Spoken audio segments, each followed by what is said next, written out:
resonate heavy with you on that because pre-COVID, my whole life consisted of powerlifting. But then afterwards, I didn't really feel that drive for it anymore. And why is that? Is there a reason? Did you have like a fallout with powerlifting, or did you? I think I started with powerlifting because I think I found something that I was kind of good at, and it kind of felt good doing it. Oh, I see. I'm like, okay. I'm the same. Yeah, it's like, so you kind of like took a little bit of a fallout with the interest with the powerlifting, and like the first few years it was fun because my deadlift would PR like easily too, so it's exciting to keep going. But then as I got older, mind you, we're getting older as we go. Like we started when we were teenagers, but during COVID, I turned like 21. You were probably like what 20? Right now I'm 25. 20. Oh yeah, so you were 20 younger than okay. Yeah. 20. I started like the idea of powerlifting in 2017. Yeah. At like my recreational gym back in the city, Yeah. and then I did my first meet in 2018.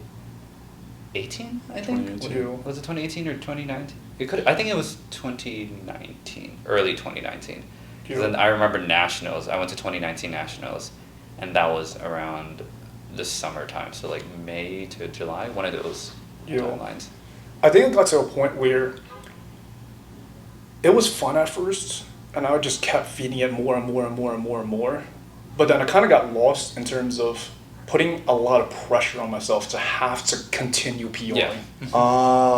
And when you have coaches and you have friends that are into powerlifting too, I don't want to say it's a competition, but it's almost like an expectation where it's like, yo, when's that next PR coming?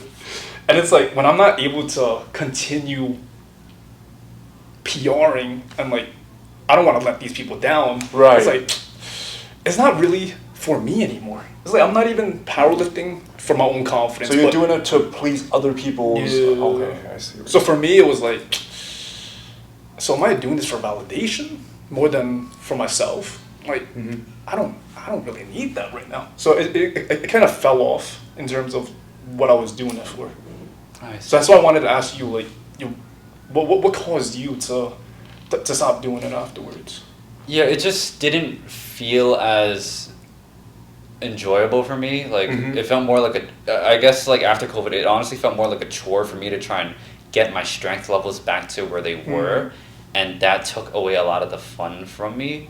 And obviously that's more like a psychological thing, right? But that was just a mindset that I had, and it was just truly how I felt. And the other thing that you talked about was burnout. I think burnout is something that every athlete and every person in general experiences burnout, right? When you're doing something for such a long time, and especially when you're at a low phase and you're trying to force yourself to continue hammering at it because you're trying to get your strength back to where it was, you're going to inevitably experience burnout. And part of me was trying to work through the burnout itself, right? But it made it even worse. So that's when I learned about the concept of using burnout as a sign to maybe pull back a bit, which I did, by the way. I did pull back a bit because I remember I made this post at my last competition. I think it was. I remember seeing that post. Yeah, it was like the Kenmore barbell. It was at Kenmore. Yeah, it was at. I think it was like. I think you pulled like 540 or something. Oh hell no, dude! No. Hell no, no. I think it was 451. 205. I think 205. My bad. I saw like mad reds on it. I was like, yo, he lifting something heavy, bro. So that was like when I got. So I guess the timeline is that's when I got back into the gym because gyms are opening and I was trying to gain my strength back, right? And it wasn't going well, but I wanted some sort of like closure because I was burning out from trying to get my strength back. So I decided to sign up for a meet. It was also, I believe it was like my last year in uni in Buffalo. So I was like, you know what? Let me put closure in my powerlifting at this meet at Kenmore because Kenmore was essentially my home gym. That's why I touched my first, competition bar where I touched my first good times. Plate. Yeah, same, bro. My first day at touching kilos was with you. I remember we took an Uber there, I believe. Good times. I remember that because I I haven't used kilo weights like that for a while. The last time I did that was in China, and those plates were heavy. Bro, let's not get started with that, bro. Yeah. But then, so I did the competition. My squat went down. My bench went down. My deadlift actually went up. Really funny, because during that meet prep, my deadlift just felt off. Technique felt terrible. Like, weights leverages weren't are moving. different. Yeah. And it was annoying because deadlift was always my bread and butter. Right. But then, like, I'm not kidding, 1 week out, I just found something and it worked. And then I PR'd. So I just hit, like... we were just built to deadlift. I just, like, PR'd at the competition, which I thought was super sick. And, wow. But yeah, I took that meet and I just used it as a way of, like, closure. Like, I remember on the post I said I was going to take an indefinite break from powerlifting. Yeah. And that was when I listened to the burnout. And after that, I didn't powerlift for maybe 2 years or so. And then when I came back to the city after I graduated, I was like, I signed up for a membership at JDI, which was like $225 a month. Crazy expensive. But, $225 is a lot. Yeah, but for near city, yeah, in a powerlifting gym, that's like the only option. It's rare. Oh. It's like it's Manhattan in particular. It's It was in Tribeca. Tribeca. Tribeca? Yeah. So It's yeah, like a I dungeon. went. I Oof. signed up, and I was powerlifting for like 3 months, and I was just. Obviously, I was still kind of clawing my strength back up, but I just did not enjoy it. I was closer to my old PRs, but it just didn't have the same spark of enjoyment for me. And that was when I realized, listening to the burnout was a good idea, because I took that break, came back into it, see if I liked it, if I still liked it, or if I missed it, and I just didn't. So that's when I decided maybe it's time to just close the book. I'm not saying I'll never go back into powerlifting. I still coach a lot of athletes in powerlifting, but it's definitely not something that's for me at the moment. And I think that's okay, because I'm, like I said before, I'm someone who finds interest in a certain hobby. I love to learn about it, and then when I really get the full experience and exposure in whatever I'm performing, that's when I can really feel what I'm feeling and listen to my heart, whether this feels like the right path for me. And currently I'm in the rock climbing phase, and that I've only been doing it for half a year, but like I still love it to this day. I probably won't love it forever, and that's okay, because it was important to me during a specific timeline, and that's what matters. So that's how I see a lot I of love things. that you bring that up, because it is okay to put that pause on that chapter of your life. Like, I feel like a lot of people, they get so caught up with having to stick to those commitments that they set for themselves at a younger age, whether that is, oh, I have to be going down this route in my life, especially when you find something that you're good at or you have interest in at a younger age. But then, we grow, we evolve. And one of the reasons why we wanted to have this conversation with you on our podcast is because with our podcast being called Rep by Rep, we're huge on that mindset of, we're learning as we grow throughout this journey. Not just with your fitness, but outside of the gym as well. Each and every single day, as you get more reps in with everything that you do, you're sharpening your knife and your skill sets and your experience with everything. And that's literally what's been going on with this entire journey so far for you. No, that's why I was really happy that you guys reached out to me, because it is something that I also really deeply believe in. Yeah, people change, we change. That's a part of living. You learn about yourself as you go, and naturally, as you experience more things, other things will fall out in life, and that's okay. Yeah, exactly. That's okay. It's not something that you need to fear. It's not. You're not quitting. You're not giving up. I think that's what a lot of people think, and it's just not the right approach, because you're only making it harder for yourself to accept that new interest that you have in life. And that's why I wanted to come on and talk about why I started this content creation stuff as well, because a lot of the stuff that I make, they're very philosophical, and they're ways that I view the world and how I am living my current life. I'm big on documenting things. I inherited that photography trait from high school, developed it, and now I've turned it into the work that I do with videography. I actually like making content because it's both fun, creative, and it allows me to express myself in a way that I normally never have the chance to. Because on top of rock climbing, the other reason I started was because I wanted to get better at communicating my thoughts and having better articulation. Oh. Yeah, because the work that I do, I never have a chance to talk to new people because I'm always working. I'm client based. I work with the same people, same time, same schedule. It's very hard for me to meet new people because I'm working one-on-one. Right. And in the rock climbing space, I just find that I'm so naturally able to talk to people because, in rock climbing, you have a route that you want to climb. It's essentially a problem, right? Right. And you're going to organically have people come together to work on the same problem, and you're going to start a conversation very easily. Oh, I see. Okay. Yeah, and that really allowed for me to work on my ability to express myself.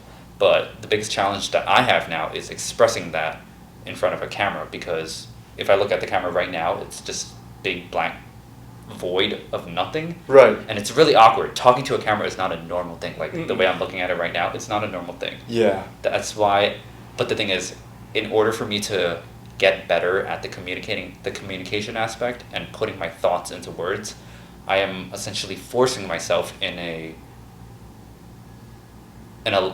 loving way, I guess, to really improve on that skill set. Right. Okay. And creating content is what's allowing me to work on my articulation and my ability to vocalize how I feel.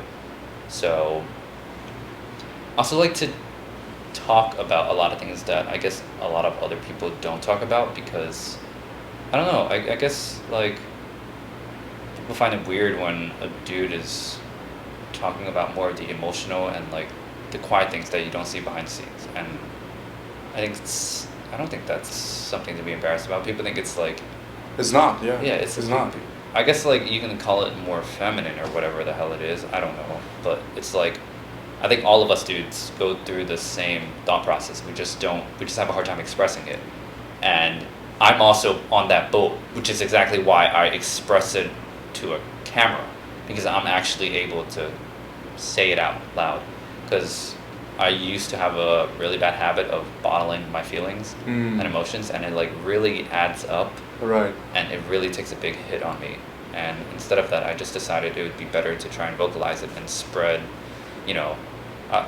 it's weird for me to say spread awareness because I'm not a big creator, but it's just, I want to talk about things that people don't normally talk about.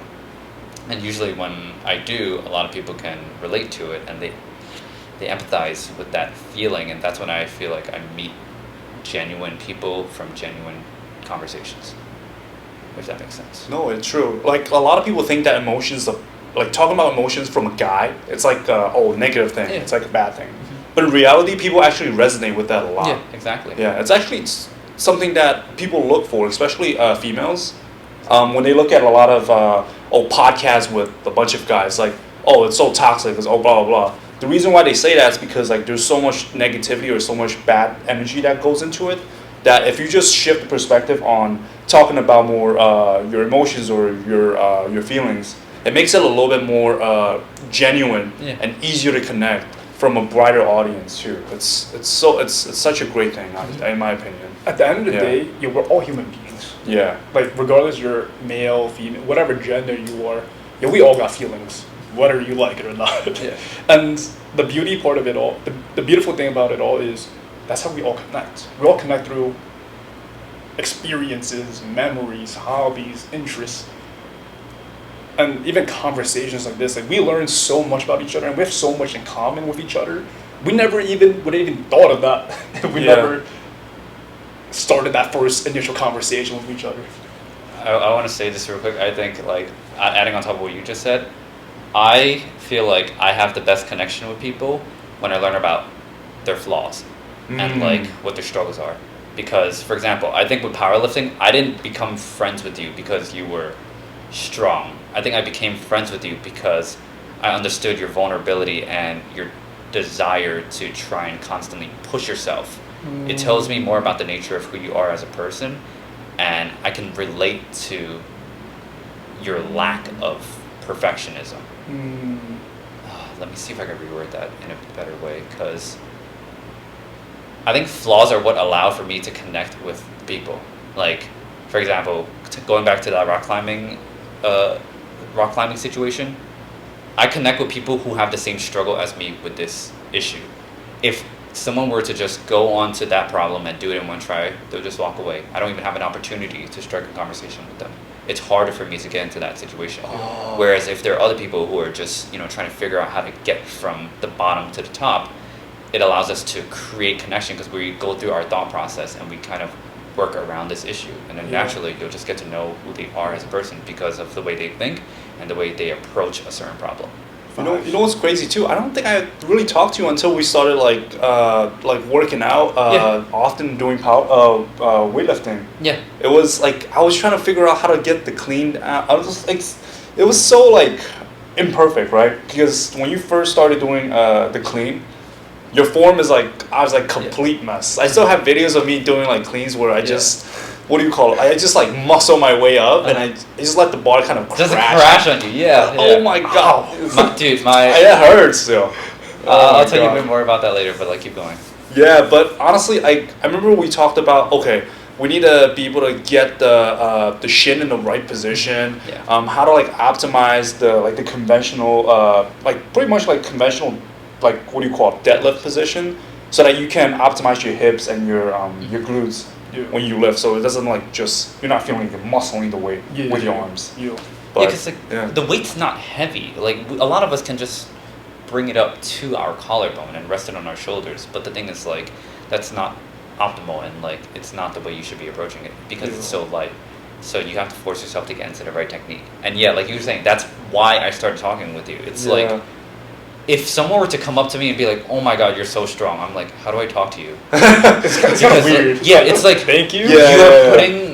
You are putting someone at this pedestal that makes it difficult for both the person that's coming up to you to relate to you. So it makes it hard for you to create this conversation. Like I said, I think when we really started to talk to each other more, Dafu, was when I needed help with weightlifting. So did you I feel like I came to you for help. That's crazy. Ain't no way, not weightlifting. Absolutely not, bro. I think we were both struggling. Because we were both learning during that time. We were both learning during that time. Yeah. So you were both asking each other for help. Yeah, I think it was like we were both learning together. But the thing is like I'm relating to his flaw and he's relating to mine. Yeah. I say flaw very loosely. I'm not saying like he's a flawed person. It's just like his struggle is my struggle, and because we can kind of connect on that struggle. I guess for a lack of a better term, it's like trauma bonding. Trauma bonding over weightlifting. Yeah, it's essentially like trauma bonding. It's like when you find people who have the same problem as you, it's like, oh wait, these guys are going through the same struggle as me. Yeah. And that's exactly like how the content that I want to be making. It's like I am going through a struggle and I want to narrate how I navigate that struggle to like not just reach. My content isn't for everyone. I understand that. Yes. But absolutely, yes. I think the people who find value in my work will really appreciate it. So how I see it is the content I make it's not popular. It does not get a lot of views. It does not get a lot of clicks. I'm not chasing an algorithm despite wanting to grow because I put a lot of heart and like love into the stuff that I make. Mm-hmm. And I don't need everyone to see it. I just want the people who need it to see it. And even if it's not a lot of people, I know the ones that do see it and do appreciate it, those are the ones that I've really helped. And that's what matters to me. That's the coaching philosophy in powerlifting, in weight training, and now in content creating. I just want to help the ones who need the most help. With your content creation, I'm curious to know, what is like the main message that you're trying to get across to the people that follow your page?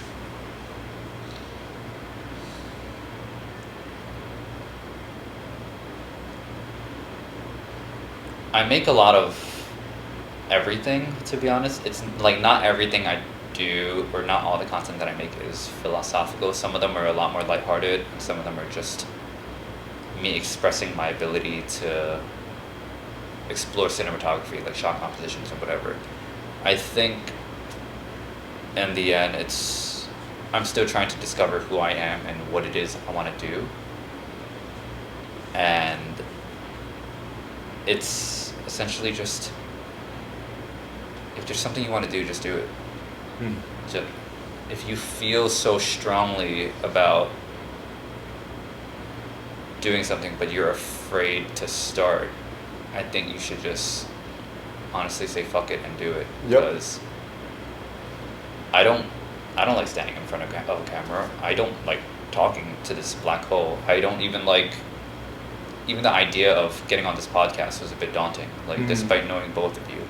But I know there's value, and there's a very small part of me that wants to challenge myself to do something, even if I don't really want to do it. So I just put myself in that position to just say fuck it and do it. Because like, content creation's not easy. It's not like, it's not fun and it's a lot of people like to glorify content creation. No, it's like a real thing. But if you have the heart to do something, to do anything, I would just say try it out, give it a bit of time, let it flourish however it goes. And if it's not for you after a bit of trial and error, then it's not for you. Just do it. Just follow your heart, follow whatever you want to do, because life is short. Enjoy your life, even if people think it's weird. I guess that's my message.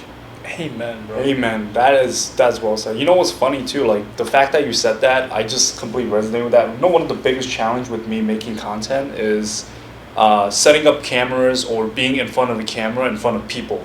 It's like I'm afraid of the, what do you call it, the judgment that people might give just from maybe seeing the cameras. Oh, this is just another guy making his stupid video or something. And it's it's like something that I'm trying to overcome even to this day. It's like so hard for me right now. And like, dude, I feel the exact same way, but like, you have to kind of understand that people will look at you no matter what you do, whether you have a camera or not. People will judge you, whether you're recording yourself or talking into a mic, and people will hate you for literally just existing. Yeah. Sometimes, like, you will get hate and criticism from people no matter what. And you kind of have to just live with that being a principle. It's not something you need to change. It's not something you need to correct. It's just part of human nature. Like, it's a survival mechanism. Yeah. We have opinions for a reason, right? Yeah. But the thing is, we don't have to always act on those opinions, especially if they're coming from people that don't matter. Usually the people that judge you and the people that give you shit are the shallow people who are either envious or they just want to hate on you for the sake of hating on you. And they're not people you'll ever take advice from anyways. Why would you take criticism from them? Exactly. You don't know the person at the end of the day. Like, you're going to walk by this person, probably not see them again. It's like, why care at this point? If it's your friend who does it, they're not your friend. Fuck them. Yeah, that's true, yeah. And that's a lesson in itself, right?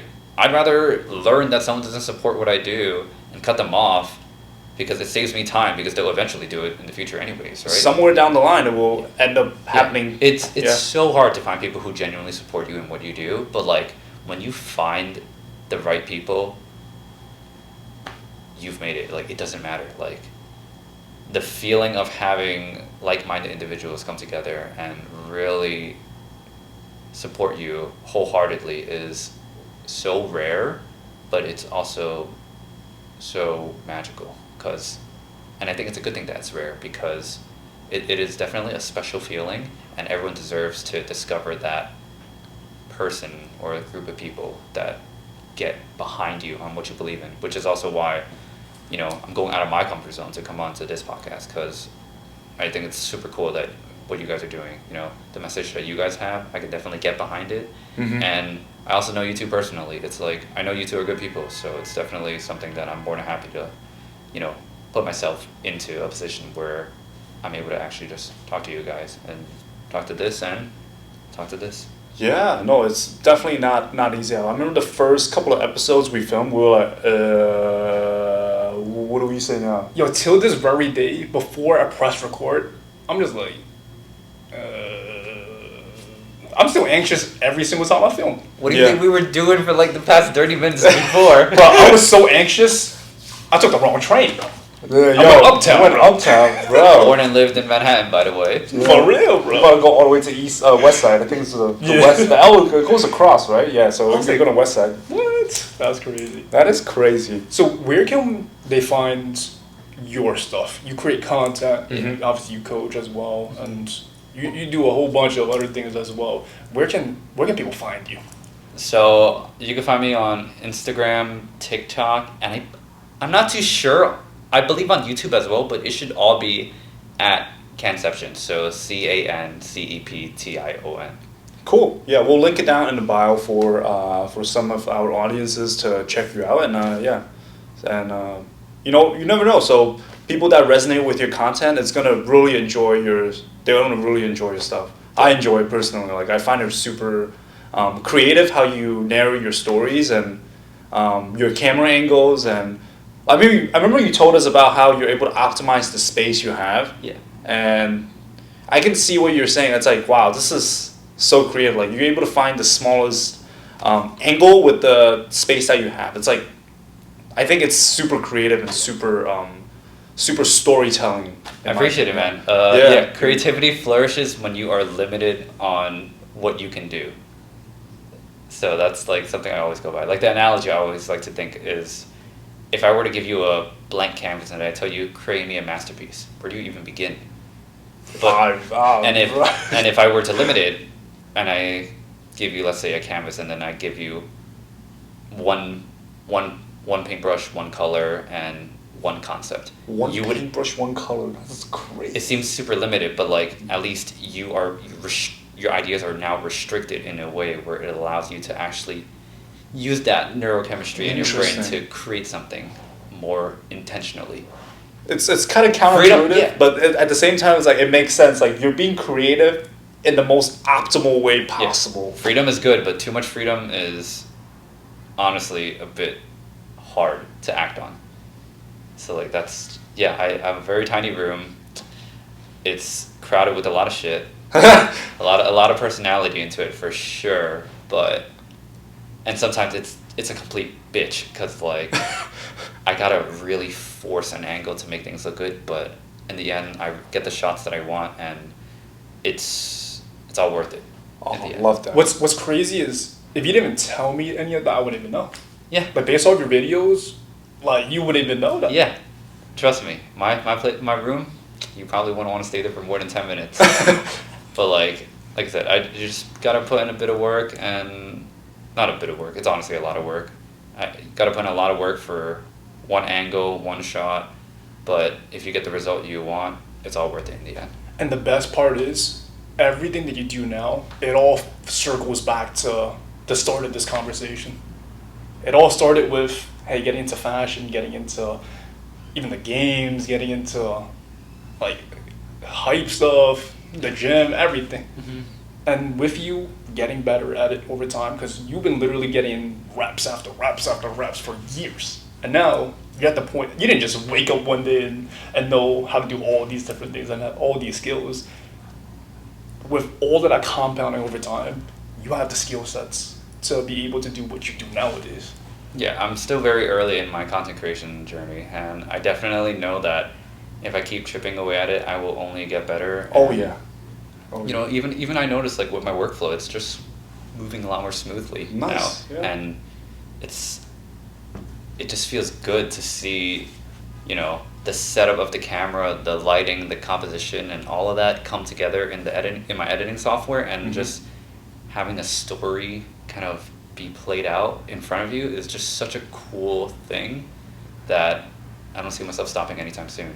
Hell yeah, dude. Love that. Love that.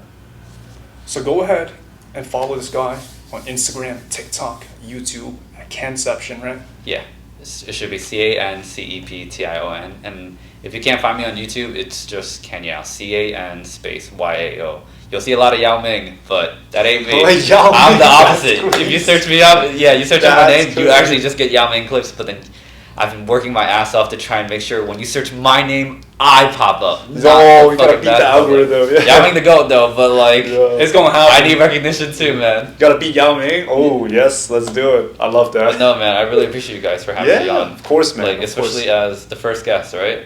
Oh my God, it's crazy. So, I mean, first step of the many, you know. So you're always welcome back on the show. You know, just give us a ring and you know just text I'm always us. down to come by. Yeah, so we can always set this up. Now that we know how to, you know, work the angles, how to, you know, like with you helping us, Yeah, that's really the benefit. appreciating it. And Yeah. so now we know how to get this thing running. We getting better at it, one rep at a time. Yeah, so One episode at a time. Yeah. Hell yeah, man. Yeah, thanks for coming, man. Yeah, thanks for appreciate coming. it, man. Yeah.